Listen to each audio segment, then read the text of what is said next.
Yan mga boss, yan po yung aming bukid na pinatutubigan ngayon.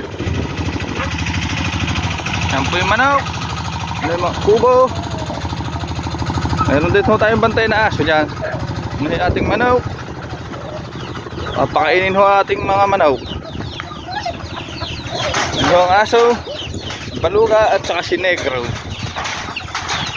Yan yung ating mga sisiw.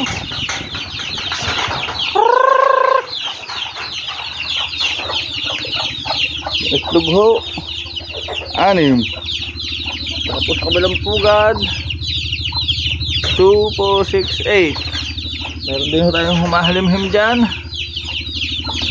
Pakainin ho natin ang ating inahing manok.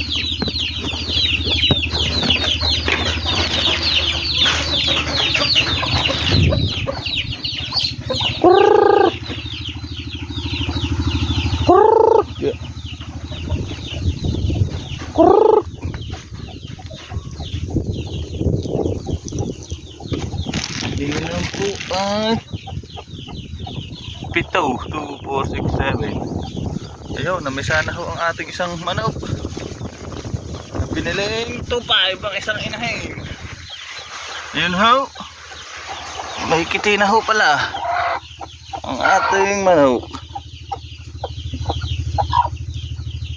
Isa pa lang ho ang kiti.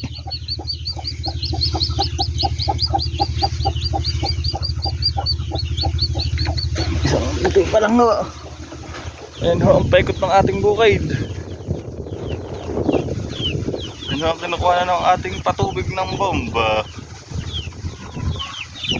Ating mga kiti ho ay nagkalat.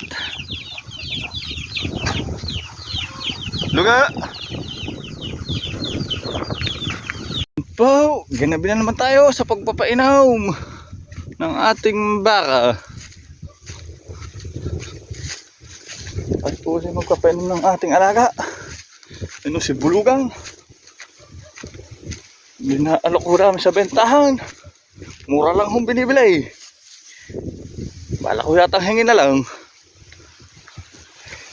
Lagyan ko lang sa dugtungan ng tali. Oh! Tigas naman kasi ng ulo.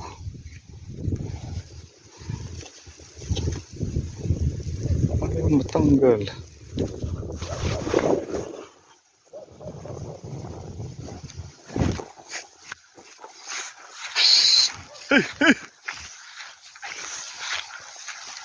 Tara, tara. No. Nag-aapra na inahin sa pagpunta sa ilog. Ay matagal nung gabi ngayon, natirik pa ho araw. No. Yung inahin ho ay parang apura ho pupunta sa ilog. Yun ho. Patakbo pa ho yan. Naman ho, tinapakan yung tali ng bisiro. Hindi ho makaalis. Kalokohan din ng bulugan. Inahin. Aray, natusok po tayo ng damaw.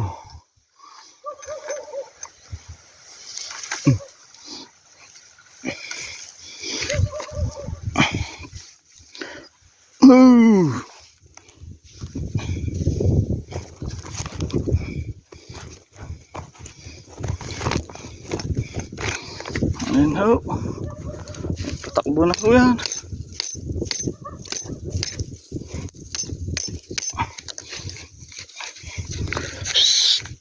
Uy, uy. Baba na doon sa ilog. Uy. Doon na sa ilog. Uy. May bulugan. Aga po na adadapurak yung bisiraw.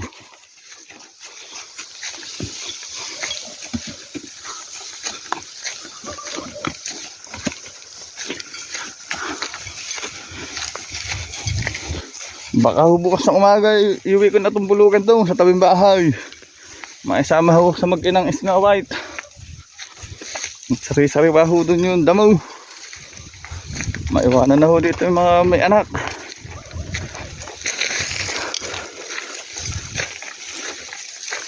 Oh.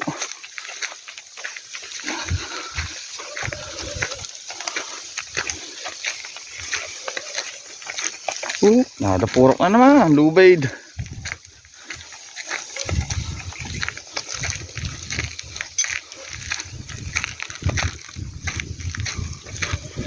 Oh, parang inahin.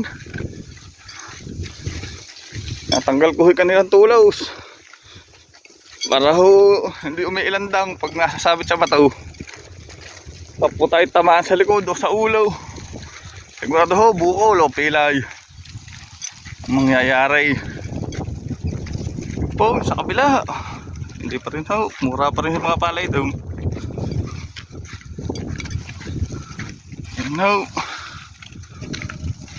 Yan po yung resort ni Major pagtalunan.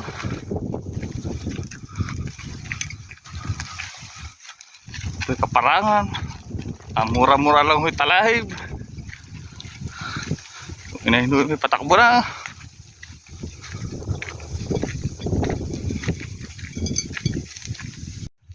Yan po ang bukid na sinasaka namin. Isang linggo na po yung palay ngayon. Kaya tinali natin yung pulang bihiraw.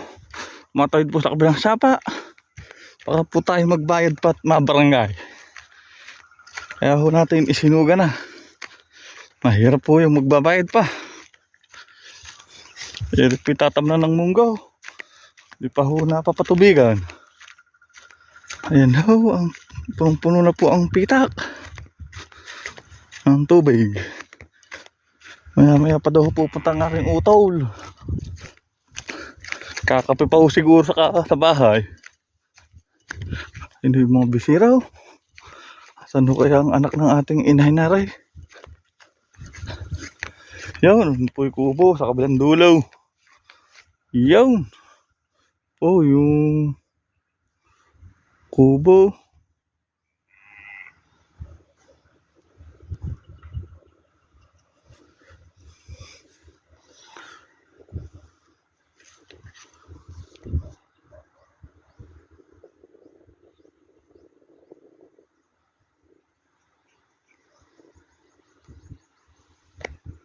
Yun ho.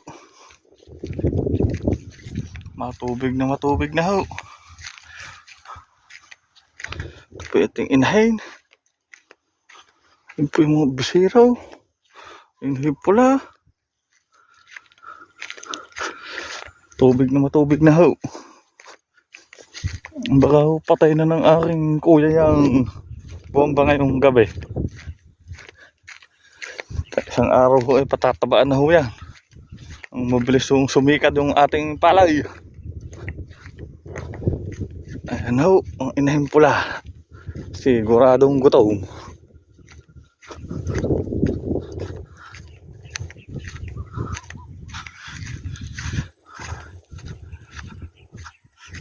Ayan po, malaki na ho ipinayat. Hindi ho tayo nakakapanakatay. Ayan ho, laki na ho ng ipinayat ng ating inahin. Kawawa naman ng ating mga baka. Ayan po. Pakabait ho niyan. Sa liig ho nakatali inahin na yan.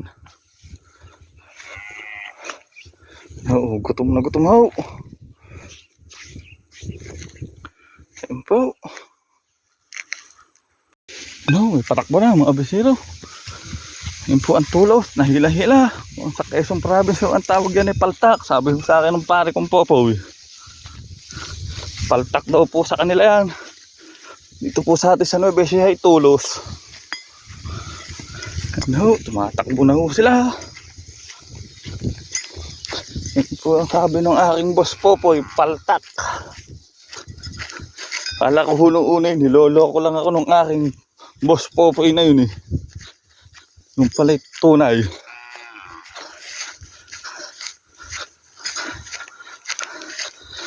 Ano, may patakbo na. Uhaw na. Ang ating mga bisirong pagod.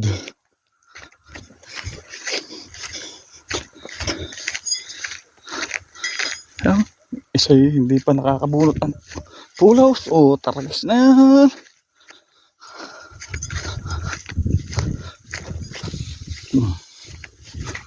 Dali po. Ito po yung nakatali lang ng sa talahib. Hindi ko pa ho na asik-asik tulos niya.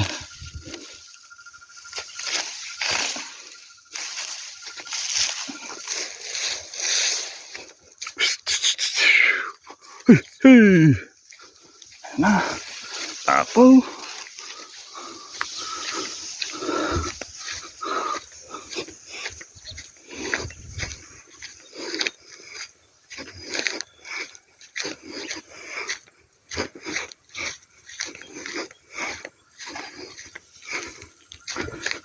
Saan kaya? Baka tumawid pa. Itong mga lukong bisiro. Iyo, sa loob. Sapa.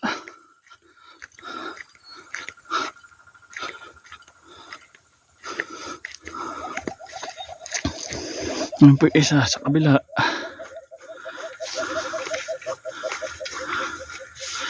Doon ho madalas tumiinom yun sa baba ng sapa na yun. Po. Sama-sama na silang tatlo daw. Isang bisiro ho ay dumede sa inahin.